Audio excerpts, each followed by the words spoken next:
ಕೊಟ್ಟಿರೋ ಸ್ಟೇಟ್ಮೆಂಟ್ ನೋಡಿ, Sagar is going to school ಅಂತ ಇದೆ ವಿದ್ಯಾರ್ಥಿಗಳೇ. ಕೊಟ್ಟಿರೋ ಸ್ಟೇಟ್ಮೆಂಟ್ ಪಾಸಿಟಿವ್ ಸ್ಟೇಟ್ಮೆಂಟ್ ಆಗಿದೆ. ಅಂದರೆ ಯಾವುದೇ ಒಂದು ನೆಗೆಟಿವ್ ವರ್ಡ್ ಈ ಒಂದು ಸೆಂಟೆನ್ಸಲ್ಲಿ ಕಾಣಿಸೋದಿಲ್ಲ. ಅಂದರೆ ಆಪ್ಷನ್ ಸಿ ಮತ್ತು ಆಪ್ಷನ್ ಡಿ ದಲ್ಲಿ ಮಾತ್ರ ಆನ್ಸರ್ ಇರುತ್ತೆ. ಪ್ರೆಸೆಂಟ್ ಕಂಟಿನ್ಯೂಸ್ ಫಾರ್ಮ್ ಅಲ್ಲಿ ಇದೆ, ಈಸ್ ರೈಟಿಂಗ್ ಅಂತ ಇದೆ. ರೈಟಿಂಗ್ ಅಂದ ತಕ್ಷಣನೇ ನಾವು ಬೀಯಿಂಗ್ ಅನ್ನ ಆಪ್ಷನ್ಸ್ ಅಲ್ಲಿ ಹುಡುಕ್ಬೇಕಾಗುತ್ತೆ. ಯಾಕೆಂದ್ರೆ ಕಂಟಿನ್ಯೂ ಫಾರ್ಮ್ ಇದ್ರೆ ನಾವು ಪ್ಯಾಸಿವ್ ವಾಯ್ಸ್ ಅಲ್ಲಿ ಬೀಯಿಂಗ್ ಅನ್ನು ಕೂಡ ಯೂಸ್ ಮಾಡ್ಕೊಳ್ತೇವೆ. ನೋಡಿ ವಿದ್ಯಾರ್ಥಿಗಳೇ, ಪ್ರಿಸೈಡೆಡ್ ಓವರ್ ಅಂತಕ್ಕಂಥದ್ದು ಸರಿಯಾಗಿರುವ ಉತ್ತರ. ಯಾವಾಗಲೂ ಕೂಡ ಪ್ರಿಸೈಡೆಡ್ ಓವರ್ ಅಂದ್ರೆ ಒಂದು ಅಧ್ಯಕ್ಷತೆಯನ್ನು ವಹಿಸೋದು ಅಂತಕ್ಕಂಥ ಒಂದು ಮೀನಿಂಗ್ ಅನ್ನ ಕೊಡ್ತಾ ಇದೆ. ನಿಮ್ಮ ಪರೀಕ್ಷೆಯಲ್ಲಿ ಕ್ವೆಶ್ಚನ್ ನಂಬರ್ 1 ರಿಂದ 17ರವರೆಗೆ ಯಾವ ರೀತಿಯ ಪ್ರಶ್ನೆಗಳನ್ನ ಕೇಳ್ತಾರೆ ಅಂತಕ್ಕಂಥದ್ರ ಬಗ್ಗೆ ನಾವು ಇಲ್ಲಿ ಡಿಸ್ಕಷನ್ ಮಾಡ್ತಾ ಇದ್ದೇವೆ. ಇದು ಈ ಒಂದು ಸೀರೀಸ್ನಲ್ಲಿ 2ನೇ ಸೆಟ್ ಆಗಿದೆ. ಇಲ್ಲಿ ನಾವು ಹಿಂದಿನ ಪ್ರಶ್ನೆ ಪತ್ರಿಕೆಗಳಲ್ಲಿ ಯಾವ ರೀತಿಯ ಗ್ರಾಮರ್ ಕ್ವೆಶ್ಚನ್ಸ್ಗಳನ್ನು ಕೇಳಿರ್ತಾರೋ ಅವುಗಳನ್ನು ಡಿಸ್ಕಷನ್ ಮಾಡ್ತಾ ಹೋಗ್ತೇವೆ. ಬನ್ನಿ ಇಲ್ಲಿ ಫಸ್ಟ್ ಮೇನಲ್ಲಿ ಯಾವ ರೀತಿಯ ಪ್ರಶ್ನೆಗಳನ್ನು ಕೇಳ್ತಾರೆ ಮೊದಲಿಗೆ ನೋಡೋಣ. ಮೊದಲೇ ನೋಡಿ, choose the appropriate question tag and fill in the blank ಅಂತ ಕೇಳಿದ್ದಾರೆ. ಅಂದರೆ ಇಲ್ಲಿ ನಾವು ಮೊದಲನೇ ಪ್ರಶ್ನೆಗೆ ಕ್ವೆಶ್ಚನ್ ಟ್ಯಾಗ್ ಅನ್ನ ಕಂಡುಹಿಡಿಬೇಕಾಗುತ್ತೆ. ಕೊಟ್ಟಿರೋ ಸ್ಟೇಟ್ಮೆಂಟ್ ನೋಡಿ, Sagar is going to school ಅಂತ ಇದೆ ವಿದ್ಯಾರ್ಥಿಗಳೇ. ಕೊಟ್ಟಿರೋ ಸ್ಟೇಟ್ಮೆಂಟ್ ಪಾಸಿಟಿವ್ ಸ್ಟೇಟ್ಮೆಂಟ್ ಆಗಿದೆ. ಅಂದರೆ ಯಾವುದೇ ಒಂದು ನೆಗೆಟಿವ್ ವರ್ಡ್ ಈ ಒಂದು ಸೆಂಟೆನ್ಸಲ್ಲಿ ಕಾಣಿಸೋದಿಲ್ಲ. ಸೊ ನಮಗೆ ಈಗ ಸ್ಟೇಟ್ಮೆಂಟ್ ಪಾಸಿಟಿವ್ ಇರೋದ್ರಿಂದ ಕ್ವೆಶ್ಚನ್ ಟ್ಯಾಗ್ ನೆಗೆಟಿವ್ ಇರಬೇಕು. ನೆಗೆಟಿವ್ ಇರತಕ್ಕಂಥದ್ದು ಅಂದರೆ ನಾವು ಆಪ್ಷನ್ಸಲ್ಲಿ ನಾಟನ್ನು ಹುಡುಕಬೇಕು. ಆಪ್ಷನ್ ಎದಲ್ಲಿ ನೋಡಿ ನಾಟ್ ಕಾಣಿಸ್ತಾ ಇಲ್ಲ, ಆಪ್ಷನ್ ಬಿ ದಲ್ಲೂ ಕೂಡ ನಾಟ್ ಇಲ್ಲ, ಆಪ್ಷನ್ ಸಿ ದಲ್ಲಿ ನಾಟ್ ಇದೆ ಮತ್ತು ಆಪ್ಷನ್ ಡಿ ದಲ್ಲೂ ಕೂಡ ನಾಟ್ ಕಾಣಿಸ್ತಾ ಇದೆ. ಅಂದರೆ ಆಪ್ಷನ್ ಸಿ ಮತ್ತು ಆಪ್ಷನ್ ಡಿ ದಲ್ಲಿ ಮಾತ್ರ ಆನ್ಸರ್ ಇರುತ್ತೆ. ಮತ್ತೆ ಕೊಟ್ಟಿರೋ ಸ್ಟೇಟ್ಮೆಂಟ್ ಗಮನಿಸಿ ವಿದ್ಯಾರ್ಥಿಗಳೇ, ಇಲ್ಲಿ ಈಸ್ ಅಂತಕ್ಕಂತಹ ಹೆಲ್ಪಿಂಗ್ ವರ್ಬ್ ಇದೆ ಅಲ್ವಾ, ಅದೇ ಹೆಲ್ಪಿಂಗ್ ವರ್ಬ್ ಅನ್ನ ನಾವು ಕ್ವೆಶ್ಚನ್ ಟ್ಯಾಗ್ ಅಲ್ಲಿ ಬಳಸಬೇಕಾಗುತ್ತೆ. ಸೊ ಆಪ್ಷನ್ ಸಿ ದಲ್ಲಿ ನೋಡಿ ಈಸ್ ಕಾಣಿಸ್ತಾ ಇದೆ, ಆಪ್ಷನ್ ಡಿ ದಲ್ಲಿ ಡಸ್ ಅಂತಕ್ಕಂತಹ ಹೆಲ್ಪಿಂಗ್ ವರ್ಬ್ ಇದೆ. ಸೊ ಆಪ್ಷನ್ ಡಿ ಅನ್ನೋದು ರಾಂಗ್ ಆನ್ಸರ್ ಆಗುತ್ತೆ. ಇಲ್ಲಿ ಸರಿಯಾಗಿರ್ತಕ್ಕಂತಹ ಉತ್ತರ ಯಾವುದಪ್ಪ ಅಂದ್ರೆ ಆಪ್ಷನ್ ಸಿ ಆಗಿದೆ ವಿದ್ಯಾರ್ಥಿಗಳೇ. ಇನ್ನು ಕ್ವೆಶ್ಚನ್ ನಂಬರ್ 2 ನೋಡಿ, choose the appropriate passive form ಅಂತ ಕೇಳಿದ್ದಾರೆ. Raj is writing a short story ಅಂತ ಇದೆ ವಿದ್ಯಾರ್ಥಿಗಳೇ. ಸೊ ನೋಡಿ, ಪ್ರೆಸೆಂಟ್ ಕಂಟಿನ್ಯೂಸ್ ಫಾರ್ಮ್ ಅಲ್ಲಿ ಇದೆ, ಈಸ್ ರೈಟಿಂಗ್ ಅಂತ ಇದೆ. ರೈಟಿಂಗ್ ಅಂದ ತಕ್ಷಣನೇ ನಾವು ಬೀಯಿಂಗ್ ಅನ್ನ ಆಪ್ಷನ್ಸ್ ಅಲ್ಲಿ ಹುಡುಕ್ಬೇಕಾಗುತ್ತೆ. ಯಾಕೆಂದ್ರೆ ಕಂಟಿನ್ಯೂ ಫಾರ್ಮ್ ಇದ್ರೆ ನಾವು ಪ್ಯಾಸಿವ್ ವಾಯ್ಸ್ ಅಲ್ಲಿ ಬೀಯಿಂಗ್ ಅನ್ನು ಕೂಡ ಯೂಸ್ ಮಾಡ್ಕೊಳ್ತೇವೆ. ನೋಡಿ, ಬೀಯಿಂಗ್ ಇಲ್ಲಿ ಕಾಣಿಸ್ತಾ ಇದೆ, ಮತ್ತೆ ನಮಗೆ ಆಪ್ಷನ್ ಬಿ ದಲ್ಲೂ ಬೀಯಿಂಗ್ ಇದೆ, ಆಪ್ಷನ್ ಸಿ ದಲ್ಲಿ ಬೀಯಿಂಗ್ ಎಲ್ಲೂ ಕೂಡ ಕಾಣಿಸ್ತಾ ಇಲ್ಲ, ಆಪ್ಷನ್ ಡಿ ದಲ್ಲೂ ಕೂಡ ಕಾಣಿಸ್ತಾ ಇಲ್ಲ. ಸೊ ಇವೆರಡನ್ನ ಡಿಲೀಟ್ ಮಾಡಬಹುದು. ಈಗ ನೋಡಿ, ಹೆಲ್ಪಿಂಗ್ ವರ್ಬ್ ಈಸ್ ಇದೆ ಅಲ್ವಾ, ಸೊ ಪ್ರೆಸೆಂಟ್ ಕಂಟಿನ್ಯೂಸ್ ಆಗಿರೋದ್ರಿಂದ ಸೆಂಟೆನ್ಸ್ ಕೂಡ ಅಂದರೆ ಪ್ಯಾಸಿವ್ ಸೆಂಟೆನ್ಸ್ ಕೂಡ ಪ್ರೆಸೆಂಟ್ ಫಾರ್ಮಲ್ಲೇ ಇರಬೇಕು. ಸೊ ಇಲ್ಲಿ ವಾಸ್ ಇದೆ, ಸೊ ಇದು ಪಾಸ್ಟ್ ಕಂಟಿನ್ಯೂಸ್ ಆಗುತ್ತೆ.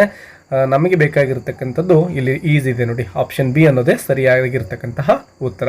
ಈಸ್ ಇಲ್ಲೂ ಇದೆ, ಈಸ್ ಇಲ್ಲೂ ಕಾಣಿಸ್ತಾ ಇದೆ. So third one, read the given conversation and choose the language function for the underline sentence ಅಂತ ಕೇಳಿದರೆ, go straight and take the first left turn. Yes, ಇಲ್ಲಿ ನೋಡಿ ವರುಣ್ ಏನು ಮಾಡ್ತಾ ಇದ್ದಾನೆ, ಪೋಸ್ಟ್ ಆಫೀಸ್ಗೆ ದಾರಿಯನ್ನು ಕೇಳ್ತಾ ಇದ್ದಾನೆ, way to the post office ಅಲ್ವಾ. ಸೊ ಇಲ್ಲಿ ಡೈರೆಕ್ಷನ್ ಅನ್ನು ವಿನೋದ್ ಹೇಳ್ತಾ ಇದ್ದಾನೆ. ಸೊ ಸೀಕಿಂಗ್ ಡಿರೆಕ್ಷನ್ ಅಂತ ಆಪ್ಷನ್ ಎ ಏನಿದೆನೋ ಇದು ಡೈರೆಕ್ಷನ್ ಕೇಳ್ತಕ್ಕಂಥದ್ದು. ಅದೇ ರೀತಿ ಆಪ್ಷನ್ ಬಿ ನೋಡಿ, ಗಿವಿಂಗ್ ಡೈರೆಕ್ಷನ್. ಎಸ್ ವಿದ್ಯಾರ್ಥಿಗಳೇ, ಇಲ್ಲಿ ಕೊಡ್ತಕ್ಕಂಥದ್ದು ಡೈರೆಕ್ಷನ್ ಆಗಿದೆ, giving direction. So option B ಅನ್ನೋದೇ ಸರಿಯಾಗಿರುವ ಉತ್ತರ ಆಗುತ್ತೆ. ಇನ್ನು ಆಪ್ಷನ್ ಸಿ ಆಫರಿಂಗ್ ಹೆಲ್ಪ್ ಇದೆ, ಆಪ್ಷನ್ ಡಿ ರಿಕ್ವೆಸ್ಟಿಂಗ್ ಇದೆ, ಇವೆರಡು ಕೂಡ ರಾಂಗ್ ಆಗ್ತವೆ. ಕ್ವೆಶ್ಚನ್ ನಂಬರ್ 4 ನೋಡಿ, read the given conversation and fill in the blank choosing the most appropriate words ಅಂತ ಇದೆ. ಸೊ ಇದು ಇಫ್ ಕ್ಲಾಸ್ ಅಥವಾ ಕಂಡೀಷನಲ್ಗೆ ಸಂಬಂಧಪಟ್ಟಂತಹ ಒಂದು ಪ್ರಶ್ನೆ ಆಗಿದೆ. It was raining till late night, otherwise I dash gone to her house ಅಂತ ಇದೆ ವಿದ್ಯಾರ್ಥಿಗಳೇ. ಸೊ ವುಡ್ ಹ್ಯಾವ್ ಅಂತಕ್ಕಂಥದ್ದು ಇಲ್ಲಿ ಸರಿಯಾಗಿರುವ ಉತ್ತರ ಆಗುತ್ತೆ. ನೋಡಿ, ಬಹಳಷ್ಟು ಸಾರಿ ವುಡ್ ಹ್ಯಾವ್ ಅಂತಕ್ಕಂಥದ್ದೇ ನಿಮ್ಮ ಆನ್ಸರ್ ಆಗಿರುತ್ತೆ. ಇದನ್ನು ಬಿಟ್ಟರೆ ವುಡಂಟ್ ಹ್ಯಾವ್ ಕೂಡ ಕೆಲವೊಂದು ಸಾರಿ ಆನ್ಸರಲ್ಲಿ ಬರುತ್ತೆ. ಸೊ ಕರೆಕ್ಟಾಗಿ ಸೆಂಟೆನ್ಸನ್ನು ಗಮನಿಸಿ ನೀವೇನು ಮಾಡಬೇಕು, ಇವು ಎರಡರಲ್ಲಿ ಒಂದನ್ನು ಸೆಲೆಕ್ಟ್ ಮಾಡ್ಕೊಳ್ಳಿ. ಇನ್ನು ಸೆಕೆಂಡ್ ಮೇನ್ಗೆ ಸಂಬಂಧಪಟ್ಟಂತೆ ಡೂ ಆಸ್ ಡೈರೆಕ್ಟೆಡ್ ಕೇಳಿದರೆ, identify the part of speech of the underlined word ಅಂತ ಕೇಳಲಾಗಿದೆ. ಸೊ ನೋಡಿ, ಸಮಿತ್ ಈಸ್ ವೆರಿ ಕೈಂಡ್ ಅಂತಕ್ಕಂತಹ ಒಂದು ಸೆಂಟೆನ್ಸ್ ಇದೆ. ಈ ಕೈಂಡ್ ಅಂತಕ್ಕಂಥದ್ದು ಸಮಿತ್ ಬಗ್ಗೆ ಹೇಳ್ತಾ ಇದೆ. ಸಮಿತ್ ಅಂತಕ್ಕಂಥವನು ಒಬ್ಬ ನೌನ್ ಆಗಿದೆ ಅಲ್ವಾ, ಈ ಒಂದು ವರ್ಡ್ ನೌನ್ ಇದೆ. ಸೊ ನೌನ್ ಬಗ್ಗೆ ಡಿಸ್ಕ್ರೈಬ್ ಮಾಡ್ತಾ ಇದೆ ಅಂದರೆ ಆ ವರ್ಡನ್ನು ನಾವು ಏನಂತ ಕರಿತೇವೆ, ಅಡ್ಜೆಕ್ಟಿವ್ ಅಂತ ಕರಿತೇವೆ. ಸೊ ಇಲ್ಲಿ ಕೈಂಡ್ ಅನ್ನೋದು ಅಡ್ಜೆಕ್ಟಿವ್ ಆಗಿದೆ ವಿದ್ಯಾರ್ಥಿಗಳೇ. ಇನ್ನು 6ನೇ ಪ್ರಶ್ನೆಯನ್ನು ಗಮನಿಸಿ, which of the following words has 1 syllable ಕೇಳಿದ್ದಾರೆ. ನೋಡಿ, ಕ್ಲೌಡಿ ಇಲ್ಲಿ 2 ಸಿಲೆಬಲ್ ಕಾಣಿಸ್ತಾ ಇದ್ದಾವೆ. ಇನ್ನು ನೆಕ್ಸ್ಟ್ ಎಕ್ಸಾಮಿನ್ ಇಲ್ಲಿ 3 ಸಿಲೆಬಲ್ಸ್ ಕಾಣಿಸ್ತಾ ಇದ್ದಾವೆ. ಟ್ರೂ ನೋಡಿ, ಇಲ್ಲಿ ಒಂದೇ ಒಂದು ಸಿಲೆಬಲ್ ಕಾಣಿಸ್ತಾ ಇದೆ. ಮತ್ತು ಆರ್ಟಿಕಲ್ ಅಲ್ಲಿ ಆರ್ಟಿಕಲ್ 3 ಸಿಲೆಬಲ್ ಕಾಣಿಸ್ತಾ ಇದ್ದಾವೆ. ಸೊ ನಮಗೆ ಬೇಕಾಗಿರ್ತಕ್ಕಂಥದ್ದು 1 ಸಿಲೆಬಲ್ ಅಲ್ವಾ. ಸೊ 1 ಸಿಲೆಬಲ್ ಇರೋದು ಟ್ರೂ ಆಗಿರುತ್ತೆ. ಸೊ ಟ್ರೂ ಅನ್ನೋದು 1 ಸಿಲೆಬಲ್ ಅನ್ನು ಹೊಂದಿದೆ.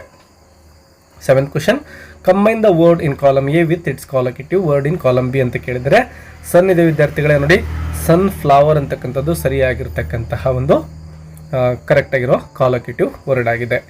8th one, fill in the blank using suitable linker ಅಂತ ಕೇಳಿದರೆ time dash tide waits for none ಅಂತ ಇದೆ. ಟೈಮ್ ಆ್ಯಂಡ್ ಅಂತಕ್ಕಂಥದ್ದನ್ನು ನಾವು ಲಿಂಕರ್ ಆಗಿ ಇಲ್ಲಿ ಯೂಸ್ ಮಾಡಬೇಕು. Fill in the blank with appropriate tense form of the word given in brackets ಕೇಳಿದರೆ she dash music for 2 years ಅಂತ ಇದೆ. ಸೊ ನಾವು ಇಲ್ಲಿ ಸ್ಟಡಿ ಅಂದರೆ ಪಾಸ್ಟ್ ಟೆನ್ಸ್ ಫಾರ್ಮಲ್ಲಿ ಬರೀಬೇಕು. ಸಿ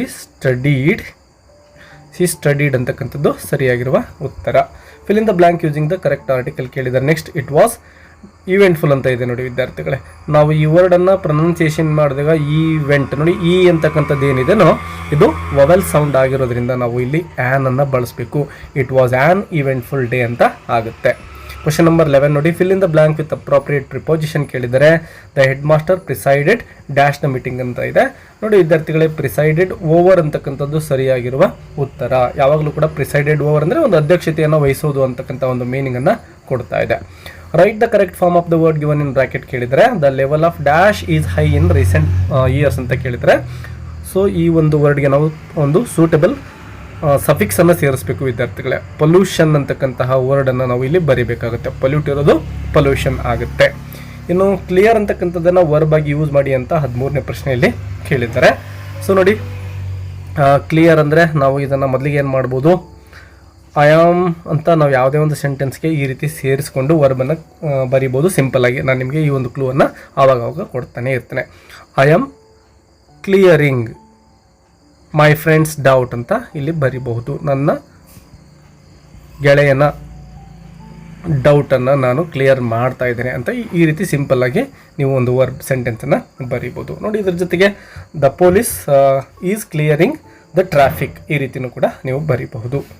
ಅಥವಾ my teacher cleared my doubt ಅಂತಲೂ ಕೂಡ ಬರಿಬಹುದು. ಯಾವುದೇ ಒಂದು ಸೆಂಟೆನ್ಸನ್ನು ನೀವು ಬರಿಬಹುದು. ಇನ್ನು ಚೇಂಜ್ ಇನ್ ಟು ಕಂಪ್ಯಾರಿಟಿವ್ ಡಿಗ್ರಿಗೆ ಕೇಳಿದರೆ Sumanth is the cleverest boy in the class ಅಂತ ಇದೆ ವಿದ್ಯಾರ್ಥಿಗಳೇ. ಸೊ ಇದನ್ನು ಕಂಪ್ಯಾರಿಟಿವ್ ಮಾಡಬೇಕಪ್ಪ ಅಂದರೆ ಮೊದಲಿಗೆ ಕೊಟ್ಟಿರೋ ಸೆಂಟೆನ್ಸನ್ನು ನೋಡಿ ನಾನು ಡಿವೈಡ್ ಮಾಡೋದು ಹೇಗೆ ಅಂತ ಹೇಳ್ಕೊಟ್ಟಿದ್ದೇನೆ. ಸುಮಂತ್ ಈಸ್ ಅಂತ ಮೊದಲೇ ಪಾರ್ಟ್ ಆಗುತ್ತೆ, ದ ಕ್ಲೆವರೆಸ್ಟ್ ಅಂತಕ್ಕಂಥದ್ದು ಅಡ್ಜೆಕ್ಟಿವ್ ಪಾರ್ಟ್ ಆಗುತ್ತೆ, ಇನ್ನು 3ನೇ part boy in the class. ಈ ರೀತಿ ಸೆಂಟೆನ್ಸನ್ನು ಡಿವೈಡ್ ಮಾಡ್ಕೊಳ್ಳಿ ವಿದ್ಯಾರ್ಥಿಗಳೇ.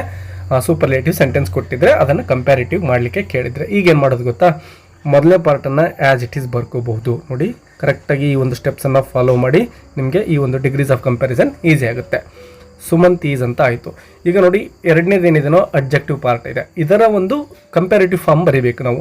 ಸುಮಂತ್ ಈಸ್ ಕ್ಲೆವರೆಸ್ಟ್ ಇದೆ ನೋಡಿ, ಇದನ್ನೇನು ಮಾಡಬೇಕು ಅಂದರೆ ಕ್ಲೆವರರ್ ದೆನ್ ಅಂತ ಮಾಡಬೇಕು. ಕ್ಲೆವರರ್ than ಏನೈತೀಗ, Sumanth is cleverer than. 3ನೇ ಪಾರ್ಟ್ ನೋಡಿ ವಿದ್ಯಾರ್ಥಿಗಳು, ಈಗ ಮೊದಲನೇ ನೋಡಿ ಸುಮಂತ್ ಈಸ್ ಫಸ್ಟ್ ಪಾರ್ಟ್ ಆಗುತ್ತೆ, ಅಡ್ಜೆಕ್ಟಿವ್ ಪಾರ್ಟ್ ಕ್ಲೆವರರ್ ದ್ಯಾನ್ ಅಂತಕ್ಕಂಥದ್ದು. 3ನೇ ಪಾರ್ಟ್ ಯಾವಾಗಲೂ ಕೂಡ ಫಿಕ್ಸ್ ಆಗಿರುತ್ತೆ, ಎನಿ ಅದರ್ ಅನ್ನೋದು ಕಂಪ್ಯಾರಿಟಿವ್ ಫಾರ್ಮಲ್ಲಿ. ಈ ಒಂದು 3ನೇ ಪಾರ್ಟನ್ನು ನೆನ್ಪಿಟ್ಕೊಳ್ಳಿ. ನೀವು 2 ಪಾರ್ಟ್ ಆದ ತಕ್ಷಣ ಇದನ್ನು ಸೇರಿಸಬೇಕು. ಎನಿ ಅದರ್ ಆದ ತಕ್ಷಣ ಇಲ್ಲಿ ಕೊನೆಯ 3rd ಪಾರ್ಟ್ ಏನಿತ್ತಲ್ವ ವಿದ್ಯಾರ್ಥಿಗಳೇ, ಇದನ್ನು ಆ್ಯಸ್ ಇಟ್ ಈಸ್ ಇಲ್ಲಿ ಬರಿಬೇಕು. ಅಂದರೆ ಬಾಯ್ ಇನ್ ದ ಕ್ಲಾಸ್ ಅಂತ ಆ್ಯಸ್ ಇಟ್ ಈಸ್ ಬರೀರಿ. ಸೊ ನೋಡಿ, ಸೆಂಟೆನ್ಸ್ ಏನಾಯ್ತು ಈಗ, Sumanth is cleverer than any other boy in the class ಅಂತ ಆಗುತ್ತೆ. ಇಷ್ಟನ್ನೇ ನೀವು ಮಾಡಬೇಕಾಗಿರೋದು. ಕ್ವೆಶನ್ ನಂಬರ್ 15 ನೋಡಿ, frame a question to get the underlined word as answer ಅಂತ ಇದೆ. ದ ಸ್ಟೂಡೆಂಟ್ಸ್ ಪ್ಲೇಡ್ ಹಾಕಿ ಅಂತ ಇದೆ ನೋಡಿ ವಿದ್ಯಾರ್ಥಿಗಳೇ. ಸೊ ಇಲ್ಲಿ ನಾವೇನು ಬರೀಬೋದು, ಹಾಕಿಗೆ ವಾಟನ್ನು ತೆಗೆದುಕೊಳ್ಬಹುದು. ವಾಟ್ ನೋಡಿ, ಪ್ಲೇಡ್ ಅಂತ ಪಾಸ್ಟ್ ಟೆನ್ಸ್ ಫಾರ್ಮಲ್ಲಿ ಇರೋದ್ರಿಂದ ನಾವು ಡಿಡ್ಡನ್ನು ತೆಗೆದುಕೊಳ್ಬೇಕು ಹೆಲ್ಪಿಂಗ್ ವರ್ಬ್ ಆಗಿ. ವಾಟ್ ಡಿಡ್, ಇನ್ನು ಸ್ಟೂಡೆಂಟ್ಸನ್ನು ಬರ್ಕೊಳ್ಳಿ. ದ ಸ್ಟೂಡೆಂಟ್ಸ್ ಪ್ಲೇಡ್ ಇರೋದನ್ನು ಪ್ರೆಸೆಂಟ್ ಫಾರ್ಮಲ್ಲಿ ಬರೀತೇವೆ. ಪ್ಲೇ ಮತ್ತು question mark. What did the students play ಅಂತ ಈ ರೀತಿ ಕ್ವಶನನ್ನು ಫ್ರೇಮ್ ಮಾಡಬೇಕು. ಕ್ವಶನ್ ನಂಬರ್ 16 ನೋಡಿ, read the following conversation and change the underline sentence into reported speech ಕೇಳಲಾಗಿದೆ. Are you going to the concert ಅಂತ ಇಲ್ಲಿ ಅಂಡರ್ಲೈನ್ ಮಾಡಿರೋ ಸೆಂಟೆನ್ಸ್ ಆಗಿದೆ. ಸೊ ಇದು ಎಸ್ ಆರ್ ನೋ ಕ್ವಶನ್ ಆಗಿದೆ ವಿದ್ಯಾರ್ಥಿಗಳೇ. Yes or no question. ಯಾಕೆಂದರೆ ನೋಡಿ, ಬರೋ ಉತ್ತರ ಏನಾಗಿರುತ್ತೆ ಅಂದರೆ ಎಸ್ ಅಥವಾ ನೋ ಅಂತ ಬರುತ್ತೆ. ಹಾಗಾಗಿ ಇಲ್ಲಿ ನೋಡ್ಬೋದು ನೀವು ಎಸ್ ಅಂತ ಆನ್ಸರ್ ಬಂದಿರೋದನ್ನು. ಸೊ ಈಗ ಕೊಟ್ಟಿರೋ ಸೆಂಟೆನ್ಸ್ನ ಯಾವ ರೀತಿ, ರಿಪೋರ್ಟೆಡ್ ಸ್ಪೀಚ್ಗೆ ಈ ರೀತಿ ಎಸ್ ಆರ್ ನೋ ಕೊಟ್ಟಾಗ ವಿದ್ಯಾರ್ಥಿಗಳೇ ನೆನಪಿಟ್ಕೊಳ್ಳಿ, ರಮ್ಯಾ ಆಸ್ಕ್ಡ್ ಸರಿತಾ ಇಷ್ಟಾದ ತಕ್ಷಣವೇ ವಿದ್ಯಾರ್ಥಿಗಳೇ ನೋಡಿ ಇಫನ್ನು ನಾವು ಇಲ್ಲಿ ಸೇರಿಸ್ತೇವೆ. ಈ ವರ್ಡನ್ನು ಮರಿಬಾರ್ದು ಎಸ್ ಆರ್ ನೋ ಕ್ವಶನ್ ಬಂದಾಗ. ಇಫ್ ಅಥವಾ ವೆದರ್ ಅಂತಲೂ ಕೂಡ ಯೂಸ್ ಮಾಡ್ಬೋದು. ರಮ್ಯಾ ಆಸ್ಕ್ಡ್ ಸರಿತಾ ಇಫ್ ಆಯಿತು.